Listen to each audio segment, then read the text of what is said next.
Thank you for tuning into the GSMC Soccer Podcast presented by the GSMC Sports Network. Your support means a lot to us. Thank you for tuning into the show, and we have a great show for you today. We will be covering Arsenal taking on Manchester City on Sunday. We'll discuss Juventus. They'll be taking on Napoli, and then there's the Milan Derby. So we'll do a Serie A segment. We'll do a La Liga segment where we preview all the La Liga fixtures coming up this weekend. We'll do a full Premier League Match Day 5 preview. And then make sure you stick around for the end of the show where I'll be giving you my reaction to some of the top headlines going on in the soccer world. Before we start off though, if you have a question during the show, we want to hear it. Your input is a big part of what makes this show successful, and we really thrive on the insights that y'all give to us. We really appreciate it, all the insights provided. Whether it's a quick comment, a thoughtful question, or an opinion you just have to share, don't hesitate to drop it in the chat. Now, if you want to make absolutely sure your message stands out and gets featured on the show, there's an easy way to do that as well. Just click the $sign at the bottom of the chat box to send in your super chat. This guarantees that your message gets on the air, and it's also a fantastic way to support our channel. We rely on your support to keep bringing you the sports content you love, and we appreciate every bit of it. So go ahead and let us know what you're thinking. Hit that super chat button, and let's keep the show as interactive and exciting as possible. And if you prefer, you can also go to the gsmcpodcast.net with your questions, or to tip, donate, and leave a comment there. We couldn't do what we do without your amazing support, and we're so thankful to have you as part of our community. But we have to start off though with the big game coming up. Always, within the past couple of seasons now, the Arsenal City game has been the biggest game of the year. This is two teams taking on each other that are directly battling for the league title, that's been battling the last couple of seasons now and down to the end, and we expect it to be that way this year. This is Arsenal team, or this is Manchester City team that are coming off flying high in the Premier League, perfect, haven't dropped a single point, playing some really good football.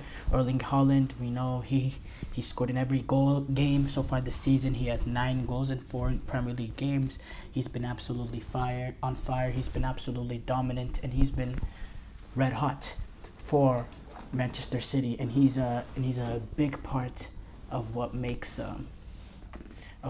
Manchester City what they are, in terms of now with Erling Haaland being in there, it gives Manchester City an element of being a little bit more direct, not being afraid to put in the ball over the top, or to put a cross and allow Erling Haaland to earn an opportunity on a 50-50 play.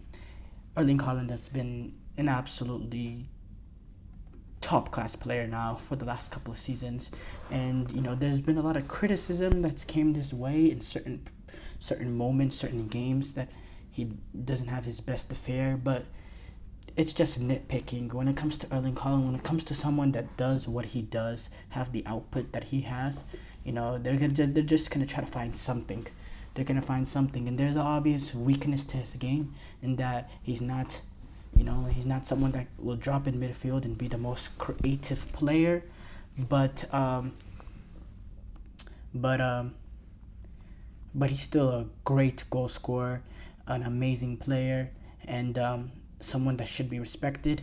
And 9 goals in 4 games, I truly think he'll be a factor in this game as well. When you have that sort of output that you've had in the Premier League this season, yes, he was shut down a little bit against Inter Milan, but Saliba and Gabriel, they have a hard test coming for themselves, a really, really difficult test with facing Erling Haaland. Now, we know the big news with Arsenal is, and it's been plaguing them the past couple of games now, is that there's no Martin Odegaard, which he's the most creative player at the club, and I've already thought Arsenal's weakness before Odegaard is the fact that their wingers can be very direct and be very, very good, but they're not the most creative players. Martinelli's not a creative player, or say Saka, not, and he's not creative. They're more players that are, they're gonna drive forward. They're gonna attack. The fullbacks. They're gonna be direct. They're gonna be vertical, and then they're gonna be able to get the right opportunities to find an opportunity to take a strike. We know Bukayo Saka, what he's trying to do 99% of the time, cutting on that left foot and take a strike at a goal.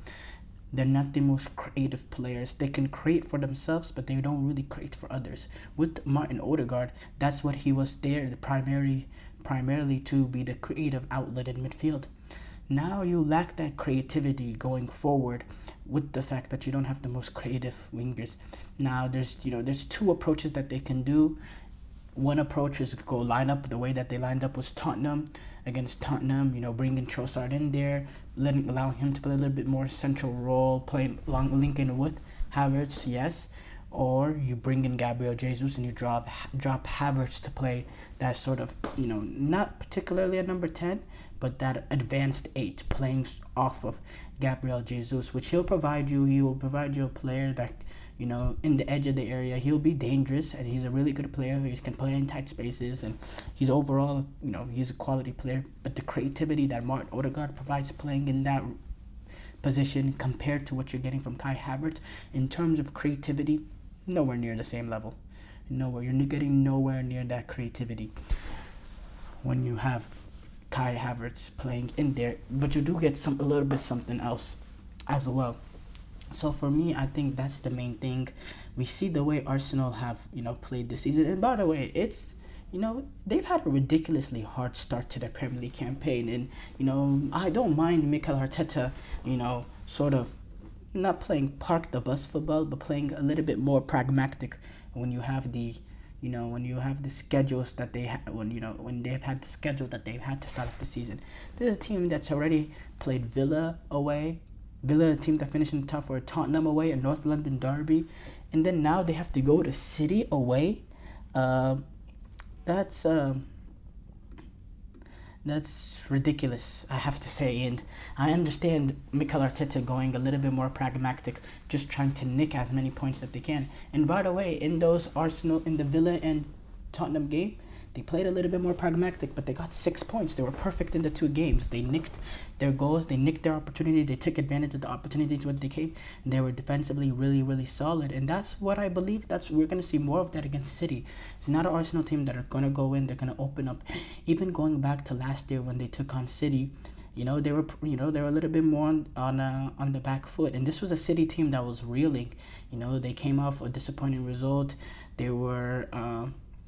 they were coming off injuries, and they were reeling a little bit, and it was Arsenal's chance, later on that season to really put the dagger in City away. If they get that win, it would have been a completely different story going down the wire. But instead, Arsenal go in and they be a little bit more defensive, and they play for the point, and then they celebrate at the end. You saw Mikel Arteta fist bumping the Arsenal section. They wanted the point. They went in wanting to get the point, and they got the point, and they celebrated it. I think it's gonna be that same approach, especially this early on, going to the Etihad, not having Mikel Arteta, not having Martin Odegaard, and then on top of that, you're finding yourself in a position that you're this early in the season, and you can already go down 5 points to Manchester City. Which, look, I say this for Arsenal. The benefit of winning this game compared to the benefit, there's much... Okay, let me try to word this, actually. They can lose a lot more than they can gain from this game, in my opinion, Arsenal. They can lose a whole lot more than they can gain. Because, look, if they lose this game, they go 5 points down to City this early. I'm this close already in my mind to saying, okay, City are going to be comfortable winners this season. Arsenal are not going to make that gap. I'll be this close, in my opinion. They go down 5 points this early. You can't afford to go down to Manchester City 5 points in September. You just can't. If you're trying to battle with them near the end of the season. Liverpool were never allowed those sort of opportunities. In fact, they would have gained leads this early on, and they would still eventually end up breaking them. You go down 5 points this early, it's just almost inevitable, in my opinion, who's going to win the league title. You go in and you get the win somehow, despite the fact that you don't even have Odegaard, and and you're going away to Etihad on a day less of rest as well, only having 2 full days to prepare for this, you get the win. Okay, you're only 1 point above them with 8-9 months left into the season. The season is just getting started. So really, the Arsenal, they're in a position that they can lose a whole lot more than they can win, in my opinion. So I think going with a pragmatic approach is not the worst deal in the world. You go in, you get a point, you're 3 points, you're not 3 points, you're 2 points. You have 2-point gap with Manchester City. Okay, that's manageable. You can live with that now going forward. You go down 5 points this early to City, it's a whole different ball game. Especially, you got to realize this: the form that City are playing some really good football. Erling Haaland, he's the machine. He's continuing to be the machine that he is. I will say, going to Manchester City side of it, for them not having De Bruyne, this is a team that's dealt with these sort of injuries. They have such amazing squad depth. This is going to lead to Phil Foden playing a similar role that he played last season when De Bruyne was out, applying more central positions in which he's more than capable. He's more than capable of doing. City, they're going to need Phil Foden to step up in this game with Kevin De Bruyne out, which I have no doubts that he will step up. So, again, that's the thing. That's when you have the depth that City has compared to the depth that Arsenal have. It's a completely different subject. With Arsenal, when they're losing Odegaard, that's like their most creative player. That, they don't really have any, like for like. They don't have someone that will fill in the role for Odegaard. So it completely changes the story for them. City, they lose De Bruyne, who's arguably the best player in the world, or one of the best players in the world. Okay, Phil Foden can go and he take that position, and you can bring in someone else to play in one of the front three, someone like a Jack Grealish, or they have options. Jeremy Doku, Savinho, who knows? Pep Guardiola has options. When you're a team as Manchester City and the squad that you have like that, you're afforded these sort of issues. Arsenal, they're not at that level, and that's just the harsh reality of it. But yeah, I'm looking forward to it. I think Arsenal are going to play for the point. And I think the way that they've been defending and the resilience that they've shown, going away to Villa, getting that win, going away to Tottenham, getting that win, being able to dig in, be defensively very, very solid, not give up too many clear-cut opportunities. And then when you have your chances to get the goal, taking advantage of it. In the first game against Aston Villa, it was one touch, one goal from Trossard coming off the bench on his first touch, finding an opportunity. Against Tottenham, taking advantage of a team that's a little bit weaker on set pieces. Gabriel taking advantage of that, getting a goal on set piece to nick the win. I can see Arsenal doing enough to get the point in this game. I don't think they'll be able to go into a City and win it, but I do think they'll defend really, really well. They'll try to, do a little something in transition with Martinelli and Saka. They're not going to create too many opportunities, but they're not going to give up too much. I think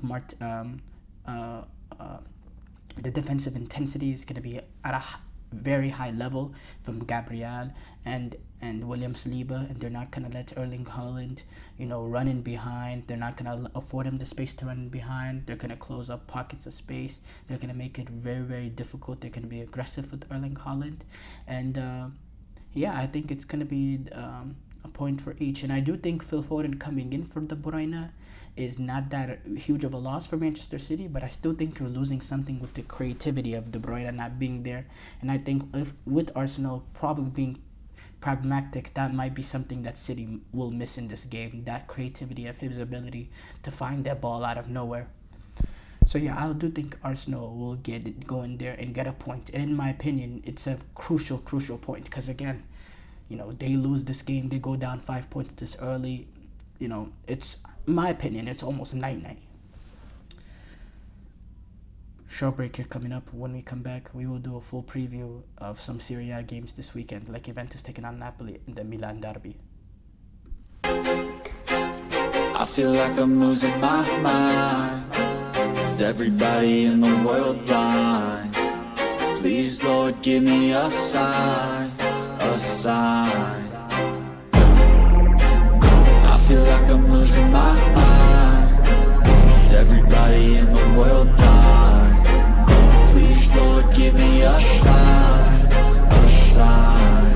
wanna be the greatest. Everybody on the fake shit. I look around and feel like everybody is the fakest. I make this every day and I'm impatient, hoping one day I blow up from the basement. Statement, the top is so vacant. I don't hear shit that I think is amazing. Waiting for my day when I'm playing sold out shows for 1,000 faces. Hey, give me that crown, get in my way and to be put down. It ain't your place, all this my town. If I want that shit, then I'll get it right now.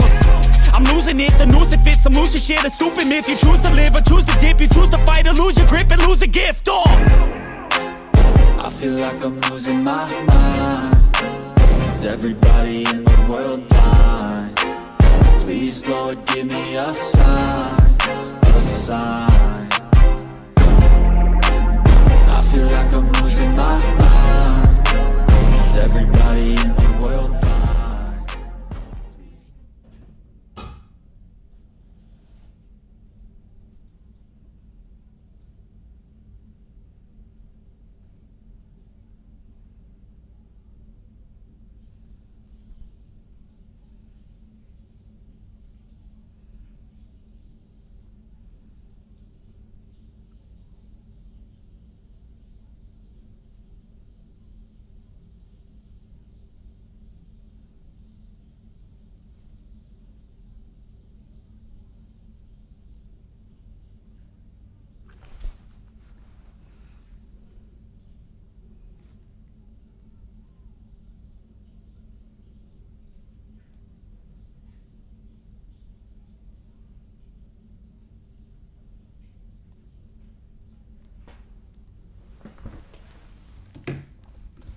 Before the break, we discussed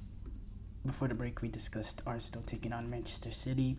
We move on to do a full preview of Juventus taking on Napoli and the Milan Derby coming up this weekend. Two big games coming up in Serie A. We haven't talked much about Serie A this season up to this point. Haven't done enough segments on them, but we had to coming into this weekend's games because there's some big games coming up. Before that though, I'll just like to do a quick rundown over the rest of the games. You got Venezia taking on Genoa. You got say it wrong all the time. Lecce taking on Parma. You got Fiorentina taking on Lazio. You got Monza taking on Bologna. You have Roma taking on Udinese. And then you have Atalanta taking on Como. So interesting games coming up in Serie A. The big two, though, obviously, is Juventus taking on Napoli, and Inter Milan, the Milan Derby. Inter Milan taking on AC Milan. We'll start off though with Juventus taking on Napoli because that game will be played a day earlier. There's implications, not huge implications in the game with the La Liga Serie A this early in the season, but this is two Juventus and Napoli teams with new managers now. We know with Napoli they had that magical season 2 seasons ago, winning Serie A, doing it in supreme dominant fashion. In my opinion, doing it doing it more dominant than the two Serie A's on the outside of them, with the Inter Milan sandwiching the two Serie A's. With the Napoli one in the middle, those two Serie A's that Inter won, not as dominant as the way Napoli did it. They were high flying, they played good football, they had Serie A wrapped up from almost December. We knew who was gonna win. They played some really, really good scintillating football. They ended up getting eliminated in the Champions League that year to AC Milan. Sort of that's really footballing culture. Champions League culture really doing this thing there. Milan getting rid of Napoli despite how good Napoli were that season, and then they went on to win Serie A. And then their manager, Luciano Spalletti, who at that point actually he just went on and parted ways with Napoli, just wanting to get away from wanting to part away from, didn't want to manage that season. He eventually did take on the Italian national team job when it came available months later. But But then last year they went through managers and they just had a horrible season. One of the worst seasons, rebounding from a Serie A title winning campaign. And then now this season, now they're trying to replicate a little bit of that magic they had with Luciano Spalletti from last season. So they decided this summer to get that splash signing and manager and getting Antonio Conte, the best manager left on the market at that time, in my opinion, the only world-class manager left at that time. Him and Hansi Flick were really the two biggest guys. Napoli were able to get Antonio Conte, which we know what he's done at Chelsea, what he's done at Juventus, and what he did at Inter Milan. Brilliant pedigree, really good manager, very, very strict in the way he goes about it and has philosophies, obviously, and doesn't do any or deal with all the BS and all that, but we know. And they had a disappointing start to the season, losing their opening game to Verona. It was a bad 3-0 loss, but they've gone on. They beat Bologna 3-0, this Bologna team that finished last season in a Champions League position. Then they defeated Parma. It was a late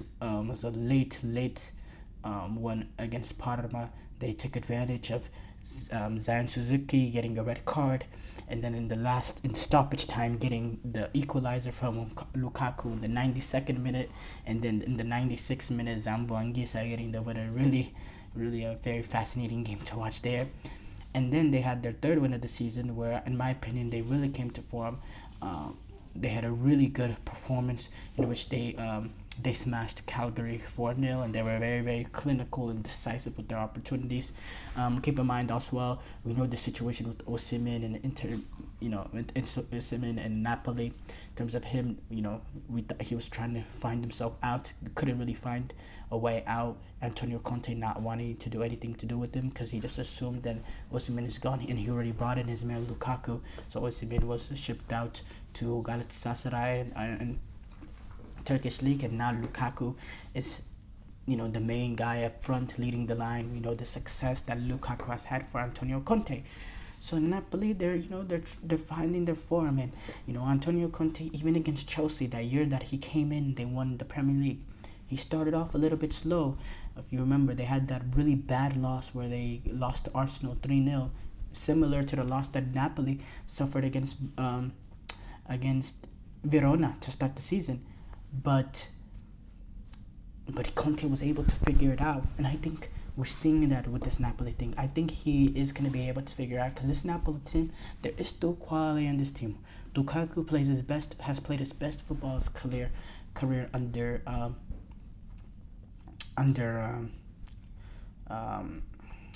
oh my God, his name is Antonio Conte. Kvaratskhelia, we know the ability he has. Politano is a good player. Zambo Anguissa, he's a more than good enough midfielder.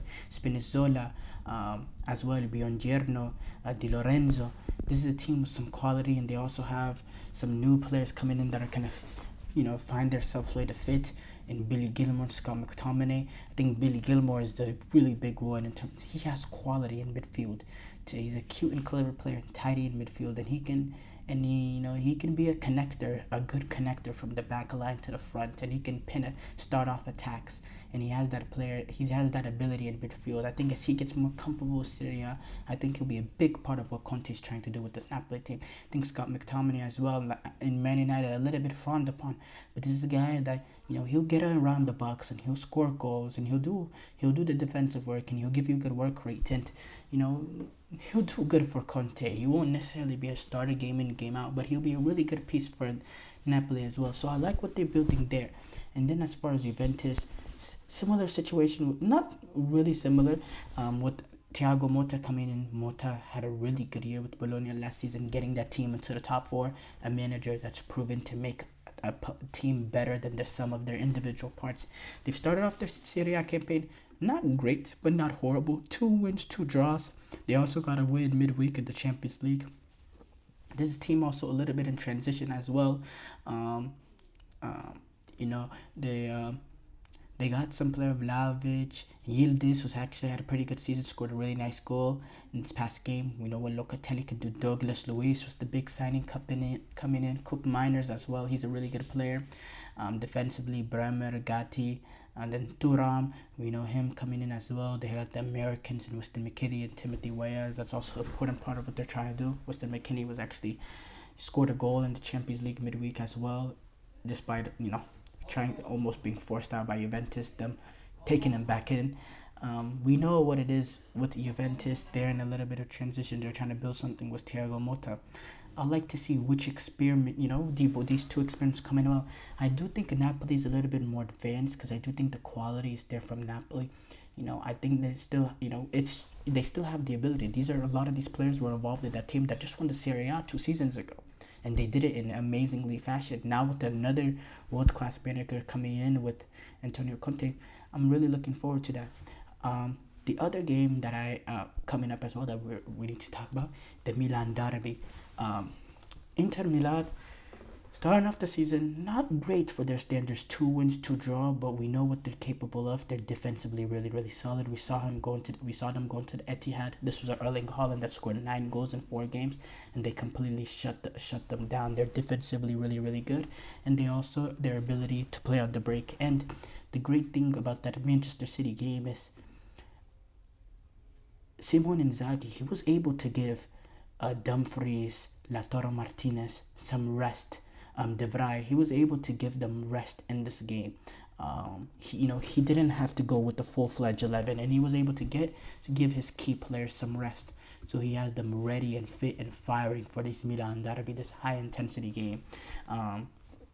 AC Milan, on the other hand, when they took on Liverpool and they lost 3-1.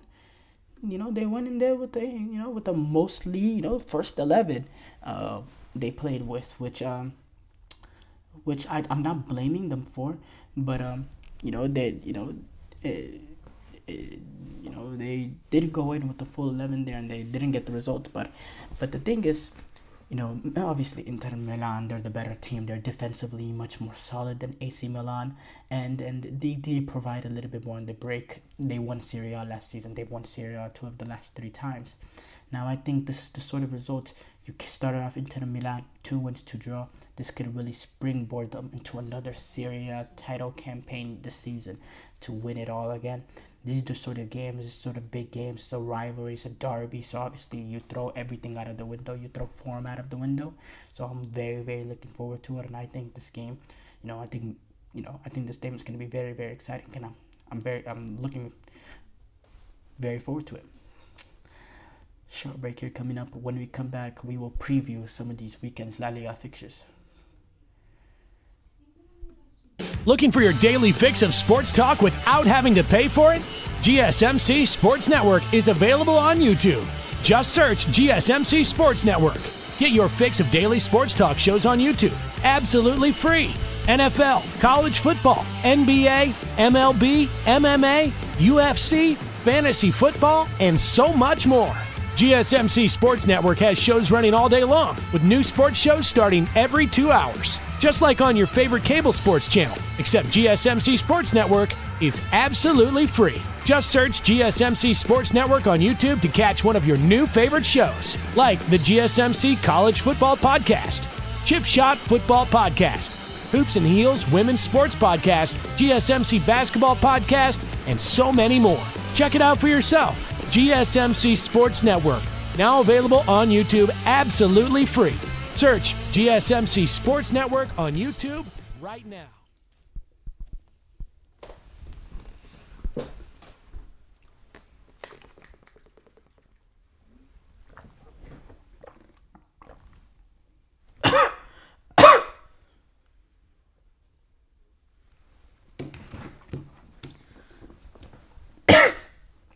Before the break, we did a full preview of Juventus taking on Napoli in the Milan Derby. We move on to preview some of these weekend La Liga fixtures coming up. Let's pull up all the fixture list real quick.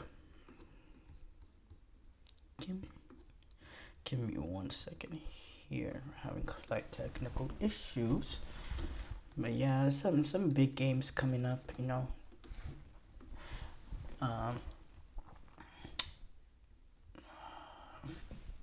Alaves taking on Sevilla. Alaves are actually the favorites entering this. Not Alaves taking on Sevilla. That actually already happened. I meant to discuss Alaves. They got the win 2-1 over Sevilla. Alaves came in as favorites, obviously, with what they've with how good that they've been so far this season, with 3 wins, a draw, 2 loss. Sevilla, not as not the Sevilla that we expect of this club, and yeah, they've been not pretty bad start to the season for them. So Alaves was able to get the win today. You also had Leganes beat Athletic Club yesterday, on Thursday. So there was that as well. Valencia, they take on Girona. Valencia, they only have 1 point after 5 games, and they're at rock bottom of La Liga now. It's been horrible. They've actually now are on a run of 12 league matches where they haven't gotten a single win. It dates back to last season, and Girona as well. They were coming off they had that really heartbreaking loss to PSG, in which they were hanging on, and then the goalkeeper fumbles it into the back of the net that gives PSG the winner in the 90th minute. And then they the last La Liga game, though, they were really really were outplayed and dominated by Barcelona as they lost 4-1. But they've not been horrible in my opinion this season. Obviously, they were not. There's going to be a little bit of regression from last season, but they've lost a lot of important players, a lot of crucial players like Sevilla going to City, for example. They've played some decent football this season. Even in that Barcelona game, it wasn't horrible despite the 4-1 defeat. Now they're playing a Valencia team in which they beat twice last season, and Valencia, they're just on a really bad run for them, and they could be in danger for relegation, which is crazy for a team like Valencia. So I do think Girona definitely can be the favorites here. There. Also, before I come up with the 3 big games, I just want to say Valladolid is also taking on Sociedad, Osasuna taking on Las Palmas, Getafe taking on Leganés, Athletic Club take on Celta Vigo, and Real Betis take on Mallorca. We start off though with the 3 big games I'm looking forward to, that I'll be tuning into. Atletico Madrid taking on Rayo Vallecano. Rayo Vallecano, they've only had 1 win so far entering this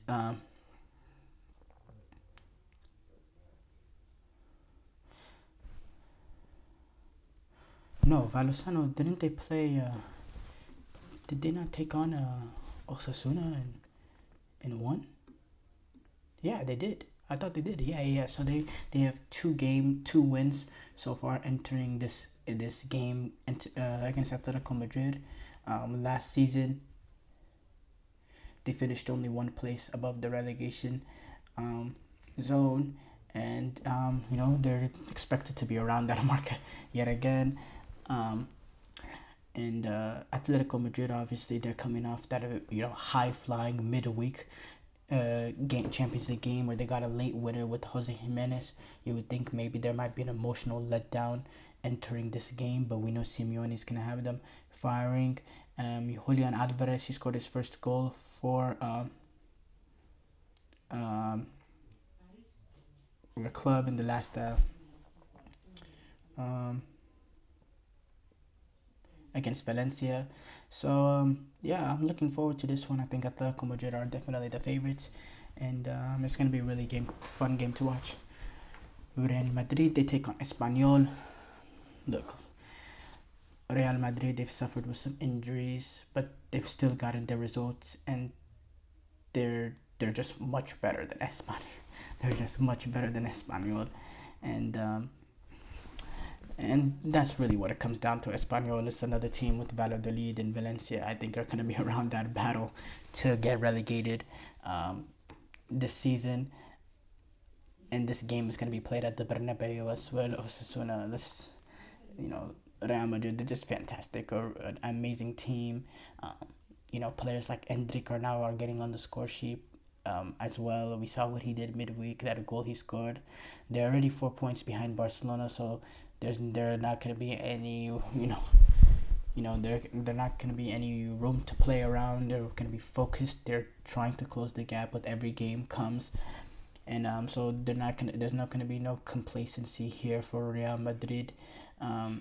Espanyol, they picked up 7 points from their first 5 matches, which is a really good run for them. Especially what we thought of them entering the season, being in the relegation run, but going into the Bernabeu, I just think that's a little step too far, and hopefully for Espanyol they don't get beaten down or anything, because that could be that can set a run of some poor performances for them, with a team that might be a little vulnerable, but who knows? But so far they've had a good start to this campaign, so bravo for them. And then for me, the biggest game coming up this weekend, Barcelona taking on Villarreal. This is a Villarreal team that's tied for second place in La Liga in terms of points. They already have 11 points this season. They've had a really good start so far to their campaign, and they're playing some really, really good football. And then Barcelona, Hansi Flick has had a perfect start for Barcelona. 5 wins from 5. They've been dominant in La Liga, played some really, really good football, been a little bit more forward thinking, a little bit more direct, a little bit more vertical, but also defended really, really well. But they did have the bad loss midweek, losing away to Monaco, going down to 10 men, suffering their first loss of the season. But again, this is a Barcelona team, in my opinion, with real quality. In my opinion, probably the most fierce test that Hansi Flick has had since he came into Barcelona in this game. It is a difficult test going up against Villarreal. Villarreal is a good team, is a really good team. In my opinion, Barcelona. And on top of that, they're going to be going away to the Estadio de la Ceramica in Villarreal, Spain. So it's going to be very, very good game to watch. I'm very looking forward to it. I'd like to see how Barcelona bounce back mentally from their first defeat of the season, how Hansi Flick's team bounced back, suffering the first loss that they've suffered under him. So we'll see. But yeah, that's the weekend's La Liga games, and yeah, we got some good games coming up this weekend. We're going to take a short break here. When we come back, we will do a full Premier League Match Day 5 preview.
Before the break, we discussed this weekend La Liga fixtures. We move on to do a full Premier League preview of this weekend's fixtures. Obviously, we're not going to go too much in depth with the City or Arsenal game because we already did that early on this segment. We did a little bit talking about the West Ham Chelsea game as well. We discussed that yesterday. Chelsea going away to West Ham, pretty difficult fixture. West Ham is a team that's done some good stuff provided trouble for Chelsea in the fact in the past. The fact that it's also a London rivalry as well, and West Ham have had an up and down start to their season. They've won 2, lost 2. It's a team with some good quality. Danny Ings, Mikel Antonio, I cannot speak today. Danny Ings, Mikel Antonio, players like Fulkrug, who's not going to be available for this game, Thomas Sulcic, Jared Bowen. We know the quality that Mohamed Kudus has. Brilliant player. And then you have players like Somerville and Paquetá as well. They're a really good team. There's some quality in this team now, managed by Julian Lopetegui. We know the manager, the caliber of manager he is, having managed the Spanish national team, Real Madrid in the past. He's done some really good stuff, Julian Lopetegui, in his managerial career. So, he did have that weird run at the Wolves last season, but he's a manager that's done some really good stuff. So I do think Wolves will provide Chelsea a challenge. This is a Chelsea team as well that we know with Chelsea that they're trying to build something now with Enzo Maresca. They want a consistent run of results so far. They've already gotten 2 wins, 7 points so far, which is that's an okay start for them for Chelsea standards. A bad start for what we're expecting entering the season. Not a horrible start. They want to build off that and continue to do something. Because for Chelsea, the expectation is to get back into the top 4. Yeah, they were lucky to defeat Bournemouth, but in years past, Chelsea would have lost that game. So, but I do think West Ham slightly have the better odds with this game being at home. Liverpool take on Bournemouth. Liverpool, they had a bad loss last season. A little bit of complacency, a little bit of lack of cutting edge. I can't see them have that 2 weeks in a row. They're coming off also a good performance from midweek. I do think this is the game against Bournemouth. They're going to step up. They're going to get back into the winning column in the Premier League. I do think they will get the win in this game. Tottenham taking on Brentford. Tottenham, they've had a lot of similar games this season in terms of they've been able to be very good, be forward going, but just lack that cutting edge, that ruthlessness to get the ball into the back of the net. And it's been the same story for them for all the games that they've dropped points so far to the season. Now they're taking on Brentford, who Brentford has had a good start to the season. They've won 2, not a good start. They've had an okay start to the season, winning 2 and 3. But the 3 losses that they had were against Newcastle, Liverpool, and Manchester City, which is expected, and you can't hammer them for that. So I do think this is the time that Dominic Solanke needs to show up for Tottenham, needs to get that goal, needs to announce himself and start having a level of consistency and performance, getting goals for Tottenham, because that's what he's been brought in to do. But I do slightly worry for Tottenham. Brentford, these are the sort of games that they win, these sort of fringy games going up against a team that's a little bit not in their top, not at their best level. It is being played at Tottenham Stadium. I do think Tottenham have the ability to control the game. I'll say Tottenham get the win. Aston Villa, they take on Wolves. Aston Villa, we know they're a top team. What they did midweek in the Champions League, going away in Young Boys and dismantling them, just keeps solidifying my opinion. They create so many opportunities. Morgan Rogers has been a revelation for them. Players like Leon Bailey as well. They just have quality. They have quality. They're good defensively as well. They don't concede much. They don't. Though they concede goals, but they don't. They don't fall apart in games. They have very good organization, and they're managed really well by Unai Emery. So yeah, I'll say with Aston Villa, I think they're a very good team. And then the Wolves, they've not had the best start to the season, and they have a difficult test with Villa. I do think Villa takes advantage and they win this game. Southampton taking on Ipswich. Big game coming up for both teams. Southampton, They haven't had a point this season. They had a good 35 minutes against Manchester United, but couldn't take advantage with Cameron Archer's penalty missing. And then they sort of fell apart from there, and they went on to lose 3-0 to United. Ipswich Town, they got 2 points, which is, good after having a bad start to the season. Playing against Liverpool and Manchester City is expected. Like, that's a really difficult start for a team that's playing their first Premier League game in 20 plus years. Godly, give them a break, Premier League. You give them City and Liverpool straight off the bat. Come on, man. Now, they get to play a Southampton team. Look, I believe in Liam McKenna. I think he's a good manager. I do think he's a good manager. I think what he's done, Kieran McKenna, my bad. He's a good manager. And I'm going to say Ipswich Town, they're able to pull it out. They've gotten results when they need it. The draw against Brighton, it was really, really impressive. I think they have the ability to get it out. This is a Southampton team that's reeling as well. Confidence is really, really low. I'll give Ipswich Town the result here. Newcastle taking on Fulham. Fulham, they played a really good game when they played against West Ham last game, creating a lot of opportunities, but they didn't finish their opportunities. They only have 5 points so far this season, and they're an interesting team. They play some good football, but they haven't took advantage of their opportunities when they came. They've had a lot of opportunities so far this season. They've been getting that final ball, that final touch wrong so many times. Newcastle, they've had a really good start with the season.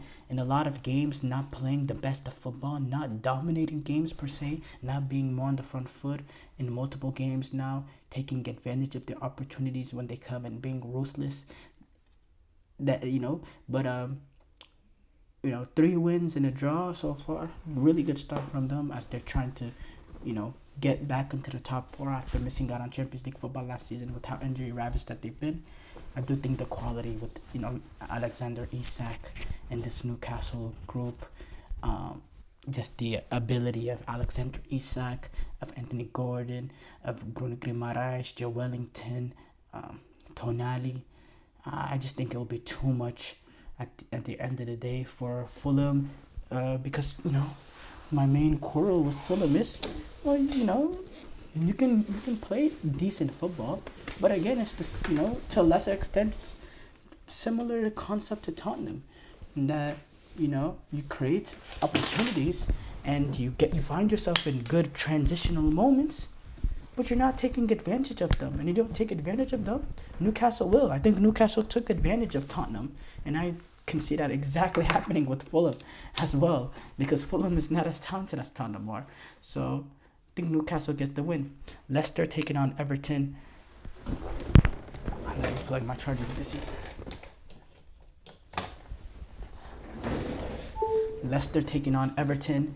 Leicester, they played Crystal Palace. They were unlucky not to get the 3 points. A few controversial decisions in there as well. But they got that opening day result against Tottenham. But again, I gave Leicester City, I said they were not going to get relegated because they just have that belief that they'll stay after. This is a team that won the Premier League in this decade, or in this past decade. So in 2016, not that far ago, 8 years now or so ago. So, I think they're going to stay up, but 2 draws, 2 losses. They do need to step up. With Everton, Everton is almost now or never for them. Forever. No, not now or never. With 4 losses this season, Everton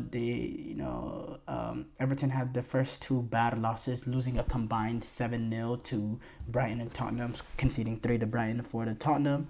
But then they had the next 2 games where they conceded 2-goal leads in the last 2 games. The Bournemouth one was really bad, going down. They were up 2-0 with 5 minutes left in the game, or in the 80s. They were down 2-0 up to the 87th minute, and then they conceded 3 goals in the last 3 minutes plus stoppage time. It's just Wow, and then you go 2-0 up against Aston Villa early. Now Aston Villa is a little bit more acceptable, but we know the quality that Aston Villa have, and they're able to get back in it and they win that game. And now, with 4-0 wins, 4 losses, the pressure mounting on Sean Dyche, I think this is the game that Everton finally get the win, and they need this win because they want to kickstart their season. 4-0 wins so far, no points. It's really not good enough for Everton Football Club, I have to say. United take on Crystal Palace. Manchester United, they had a really bad start to the season. 3 points in the first 3 games, but then they had that win against Southampton, and I have to say, for the first 30 minutes, United looked really poor against Southampton.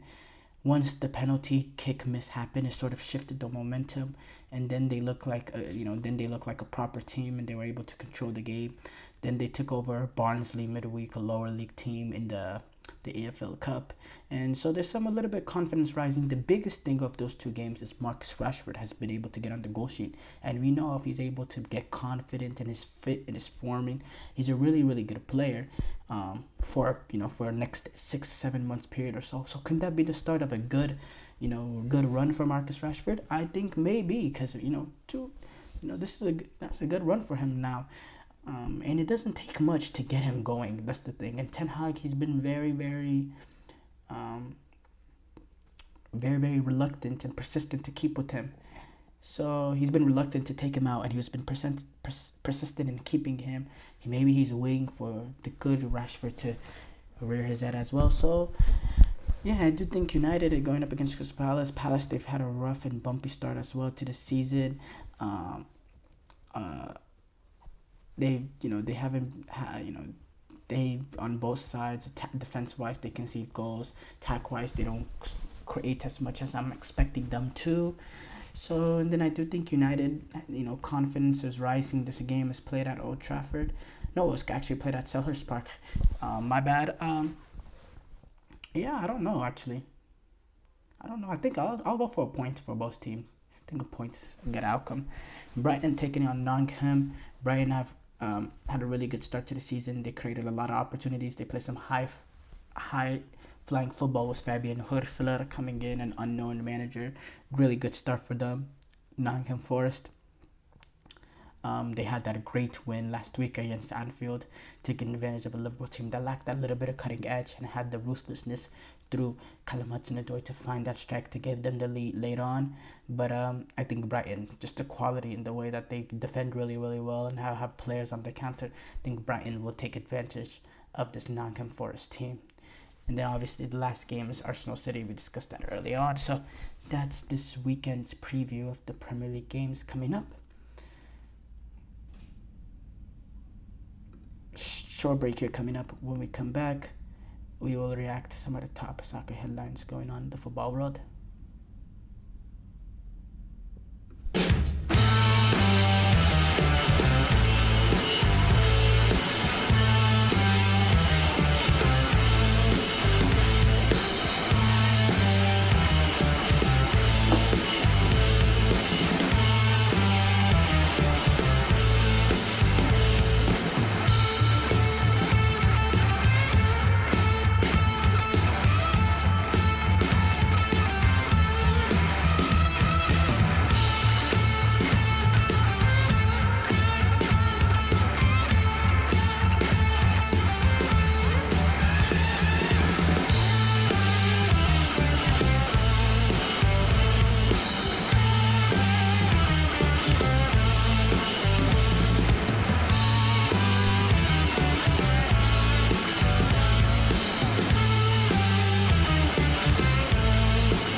before the break, we discussed we did the full Premier League Matchday 5 preview.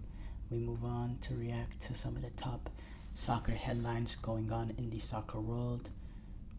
We'll have to start off though with oh,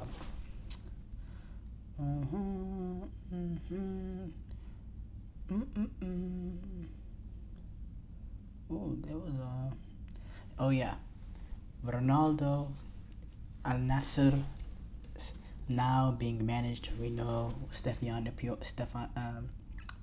Pioli coming in after leaving AC Milan this past season, now coming in to be manager of Al Nassr. In his opening day, they got the win over Steven Gerrard's Al Attikaf team in the Pro League, and Al Nassr was able to get the victory. And Ronaldo was able to score in that game as well, and they cruised to a comfortable win over Al Attikaf. There was a first half. They had a first half penalty from Ronaldo. Then they had that second half strike from Salim Al Najdi, and then Anderson Talisca had a really good strike in the 70th minute. And Al Nassr, they restarted the game on the front foot. They created a lot of opportunities. Steven Gerrard's men, they were able to defend really well until Ronaldo got that penalty passed. And then Al Attikaf, they really couldn't get back into the game. And then the second half is where the gap deepened. I have to say, Al Nassr is a really deep team. Cristiano Ronaldo, Sadio Mane, Talisca, Otavio, Laporte in there as well. Al Nassr, they're not a bad team. And in my opinion, Ivan Toney, he as well playing for Al Ali, and he was able to get on the score sheet. He scored 2 goals in the 46th minute, and then in stoppage time as well, 90th plus 16th minute. They have the FIFA rules of the really long times. They were able. Al Ali was able to get the win over the MAC. I do also want to talk about the big team also in the Saudi League, Al Hilal. They have a really good team. I mean, this is a team, in my opinion, that can compete in the Champions League. I'm looking at their starting 11 from last game. You have Mitrovic up top. You have Malcolm, Marcus Leonardo, Samir El Dawsari, the big player for Saudi Arabia, scored that goal against Argentina. In midfield, you have Ruben Neves, Milinkovic, Savic. Their back four is Renan Lodi, Hassan At-Tambakti, which is probably the unknown player there, Koulibaly, and then Khalidou Koulibaly from Napoli, and then João Cancelo at right back, and then their goalkeeper is Yassine Bono. I mean, that's a ridiculous starting 11. And by the way, Neymar is also at the club. He's only played like a game or two at Al Hilal. That's a ridiculous team as well. Al Hilal is, and I have to say, if they're in this Advanced Club World Cup, that's a team that can really be deadly. Let's check if they're in the Club World Cup actually. I do, because that's a chance for us to see some of these Saudi Arabian teams on the big stage going up against the big European teams, and I'd like to see, especially a team like Al Hilal. I'd like to see how they do. Al Hilal will be in there. I'm very interested now to see. Al Hilal will be involved in this summer's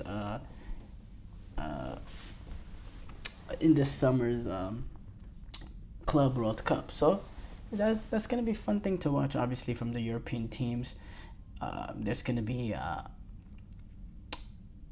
Chelsea, Real Madrid, Manchester City, Bayern, PSG, Inter Milan, Porto, Benfica, Dortmund, Juventus, Atletico Madrid, Salzburg. So yeah, and then we have some big Brazilian teams: Flamengo, Palmeiras, Fluminense, River Plate from Argentina, Boca Juniors. We have a few club Liga MX teams from Club Leon, Pachuca, Monterrey, Sounders. Seattle Sounders is also going to be in there. yeah, I'm looking forward to this summer's Club World Cup. We know Rodri and the comments he made about players potentially going on strike because of the Club World Cup will remains to be seen. The Rose Bowl is actually among venues that will be hosting games for the FIFA Club World Cup, which is interesting because Rose Bowl is not part of the list of stadiums that are going to be hosting World Cup games. So I really because the thing for the Club World Cup really, what I heard is to sort of replace the Confederations Cup, it's played a year before the World Cup in the same country, sort of as a preparation tournament for the World Cup. I do think the U.S. needs a preparation stadium for the World Cup with the disaster that was the Copa America this season. So for me, I think for that to happen, you want to play the games in the stadium that the World Cups will be hosting, no? So yeah, Real Madrid, they learned their schedule for the first FIFA Intercontinental Cup, which is, it's essentially the Club World Cup, but it's going to be rebranded as the FIFA Intercontinental World Cup after the Club World Cup is now every 4 years, with it being in 2025, the year before the World Cup. They're going to become that big advanced version of the Club World Cup. Real Madrid, so basically, the first edition of the FIFA Intercontinental Club for club teams from around the world will all have 5 matches, with the European Champions League winners Real Madrid, the European Champions League winners Real Madrid. So the tournament was announced in December last year to replace this annual Club World Cup. So the AFC Champions League winners Al Ain will first host the OFC Champions League winners Auckland City on September 22 in the African Asian Pacific Cup playoff, with the winners set to face the CAF Champions League winners Al Ahly in Cairo on October 29th. The first 2 games will be on the home turf of the higher ranked team, allowing locals to watch their club play, which I like that, having the element of the locals being able to watch their club play a Club World Cup game. Then the action moves to Doha, where the 2024 Conmebol Libertadores winners will play Mexican side Pachuca, the winners of the CONCACAF Champions Cup, on December 11th. That's a match described by FIFA as the Derby of the Americans. And then the winner of these 2 matches play each other in the Challenger Cup 3 days later to earn a spot in the Intercontinental Cup final against Real Madrid on December 18th. Which, in my opinion, that's just so strange. I don't know what that is. Essentially, Real Madrid only have 1 game to play, and that is the final. Which, I mean, honestly, it don't even matter now. The big thing that everyone is looking forward to is the Club World Cup. Not everybody, but at least what I'm looking forward to. Thank you guys, though, for tuning into the GSMC Soccer Podcast presented by the GSMC Sports Network. Your support means a lot to us, so please remember to subscribe to the show and leave a positive review. It really does make a difference. We also invite you to follow us on Facebook, Twitter, TikTok, and Instagram for more content and updates. So thank you once again, and have a wonderful, wonderful day.